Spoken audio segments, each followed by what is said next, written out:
میرے حضور علیہ الصلاۃ والسلام ہر وقت نماز کی اطلاع دینے کی فکر میں لگے رہتے تھے۔ میرے حضور علیہ السلام کسی کو چھت پر چڑھا دیتے تھے اور وہ لوگوں کو اشارہ کرتا کہ آؤ نماز کا وقت ہو گیا، آؤ نماز پڑھو۔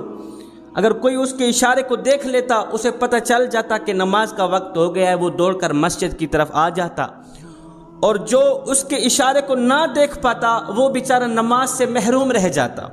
میرے حضور علیہ الصلاۃ والسلام ہر وقت اس پاک سوچ میں مبتلا رہتے کہ آخر کون سا طریقہ اپنایا جائے، نماز کے لیے لوگوں کو اکٹھا کرنے کا کون سا طریقہ اپنایا جائے۔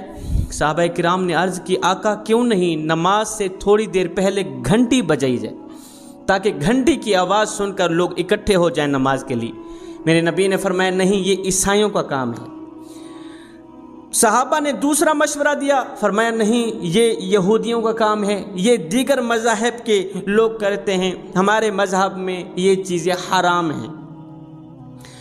میرے حضور علیہ الصلاۃ والسلام ہر وقت اس پاک سوچ میں مبتلا رہتے، پریشان رہتے۔ ایک صحابی ہیں جن کا نام حضرت عبداللہ رضی اللہ تعالی عنہ ہے، وہ کہتے ہیں کہ میں حضور علیہ الصلاۃ والسلام کو اس بارے ہر وقت فکر میں رہنے کی وجہ سے میں بہت زیادہ پریشان تھا کہ میرے نبی اتنے زیادہ پریشان رہتے ہیں۔ کہتے ہیں ایک دن میں سویا ہوا تھا، فجر کی نماز سے تھوڑی دیر پہلے مجھے اونگ آئی۔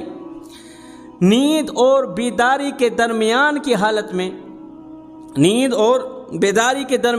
حالت میں میں نے دیکھا ایک شخص ہے، سفید اس کا چہرہ ہے، روشن چہرہ ہے، اس نے دو سبز کپڑے پہنے ہوئے، وہ چھت کے اوپر چڑھ جاتا ہے، اس نے دونوں انگلیاں دونوں کانوں کے اندر ڈالی ہیں اور اذان دی ہے، اذان پڑھی ہے، اور جس کی آواز سنتے ہی تمام نمازی اکٹھے ہو گئے ہیں، تمام مسلمان اکٹھے ہو گئے ہیں۔ کہتے ہیں جیسے ہی میری آنکھ کھلی میں دوڑتا ہوا آقا کریم کی خدمت میں آیا، میں نے اپنا یہ جاگتا ہوا خواب سنایا۔ میرے حضور علیہ السلام نے میرا یہ مشورہ قبول فرمایا۔ میرے حضور علیہ السلام نے حکم دیا کہ ہر نماز سے پہلے اذان دینا ضروری ہے۔ میرے نبی نے فرمایا قیامت کے دن اللہ کے ہاں اذان دینے والوں کا حصہ جہاد کرنے والوں کے حصے جیسا ہوگا۔ مؤذن اذان اور اقامت کے درمیان اس شہید جیسا ہوتا ہے جو اللہ کی راہ میں جہاد کرنے کے لیے گیا تھا، کٹ گیا، خون سے لت پت ہو گیا۔ اب جو مقام اس شہید کا اللہ کے ہاں ہے، اس مؤذن کا مقام بھی اس شہید کے برابر کا ہے۔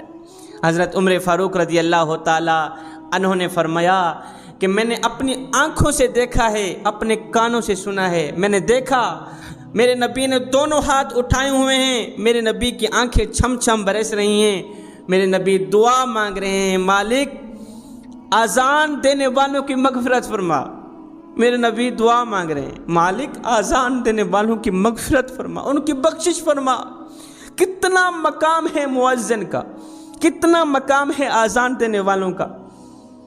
میرے نبی نام لے کر دعا مانگ رہے ہیں، مالک اذان دینے والوں کی مغفرت فرما۔ یہ چاہے اس دور کا مؤذن ہو، چاہے 14 صدیاں بعد کا مؤذن ہو، میرے نبی کی دعا ہر ایک مؤذن کے لیے۔ میرے نبی خود دعا فرما رہے ہیں، مالک اذان دینے والوں کی مغفرت فرما، اقامت پڑھنے والوں کی مغفرت فرما۔ حضرت عمر فاروق رضی اللہ تعالی عنہ نے عرض کی، آقا آپ کو اس حال میں دیکھا، ہم تو اذان دینے کے لیے اب تلواریں اٹھا کے لڑنا شروع کر دیں گے۔ ایک کہے گا میں اذان دیتا ہوں، دوسرا کہے گا میں اذان دیتا ہوں، ہمیں تو ایک دوسرے سے تلواروں سے لڑنا جھگڑنا پڑے گا، یہاں تک نوبت آ جائے گی۔ میرے نبی نے فرمایا، عمر میری امت میں ایک دور ایسا بھی آئے گا، ایک زمانہ ایسا بھی آئے گا کہ لوگ اذانیں کمزور لوگوں پر چھوڑ دیں گے۔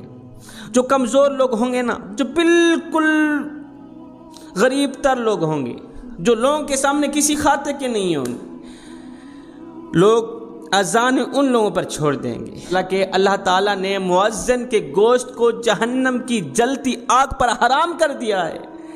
مؤذن ہو، اذان دینے والا ہو، وہ کبھی جہنم میں نہیں جائے گا، اس کا ٹھکانہ جنت میں ہوگا۔ اللہ تعالیٰ نے قرآن کریم میں ارشاد فرمایا، اس سے بہتر بھلا کون سی بات ہو سکتی ہے کہ جو لوگوں کو اللہ کی طرف بلائے، اور خود نیک کام کرے اور لوگوں کو بتائے لوگوں دیکھو میں اللہ کے فرما برداروں میں شامل ہوں۔ اس سے بہتر بھلا کس کی بات ہو سکتی ہے؟ پتہ یہ کون ہے؟ یہ مؤذن ہے۔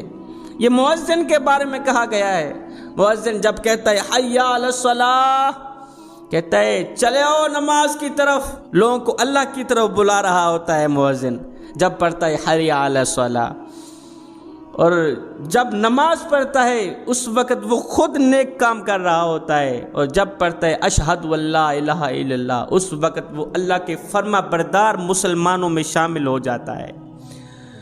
یہ مؤذن کے لیے کہا گیا ہے۔ میرا اللہ خود فرماتا ہے اس سے اچھا آدمی بھلا اور کون ہو سکتا ہے جو لوگوں کو اللہ کی طرف بلائے، خود نیک عمل کرے اور میرے فرما بردار لوگوں میں شامل ہو۔ ایک جماعت حضرت سیدنا عمر فاروق رضی اللہ تعالی عنہ کی خدمت میں آئی۔ دوران گفتگو حضرت عمر فاروق رضی اللہ تعالی عنہ نے پوچھ لیا کہ تمہارے علاقے میں مؤذن کون ہیں، اذان دینے والے کون ہیں؟ انہوں نے کہا جی ہمارے آزاد کردہ غلام ہیں ہمارے مؤذن۔ حضرت عمر فاروق نے فرمایا نادانو یہی تو تمہارے اندر نقص ہے۔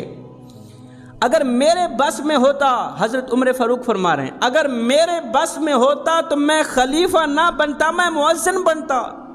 مؤذن کا اتنا بڑا مقام تو ہے، مؤذن کی اتنی بڑی شان تو ہے۔ حضرت سیدنا علی المرتضیٰ شیر خدا کرم اللہ وجہ الکریم فرماتے ہیں کاش کہ میں اللہ کے نبی سے اپنے حسن و حسین کے لیے آذان مانگ لیتا۔ اللہ اکبر، میرے نبی میرے حسن کو بھی مؤذن بنا دیتے، میرے حسین کو بھی مؤذن بنا دیتے۔ کاش میں اپنے نبی سے آذان مانگ لیتا اپنے حسن و حسین کے لیے۔ میرے کریم نبی نے فرمایا صحابہ جب ایک شخص نماز پڑھنے کے لیے مسجد میں جاتا ہے بیٹھتا ہے، جتنی دیر تک وہ بیٹھا رہتا ہے اتنی دیر تک فرشتے اس کی مغفرت کے لیے دعا کرتے رہتے ہیں، مالک اس کو بخش دینا، اس کے صغیرہ کبیرہ گناہوں کو معاف کر دینا۔ یہ دنیا چھوڑ کر، اپنے پرائے چھوڑ کر، قیمتی وقت چھوڑ کر، بیوی بچے چھوڑ کر، سارے دھندے چھوڑ کر، سارے کاروبار چھوڑ کر تیری چوکھٹ پہ آیا ہے، تو اس کا حیا کرنا۔ مالک اس کے گناہوں کو نہ دیکھ، اس کی مغفرت فرما۔ اللہ تعالیٰ فرشتوں کی دعا قبول فرماتا ہے، اس کے تمام گناہوں کو مٹا دیتا ہے۔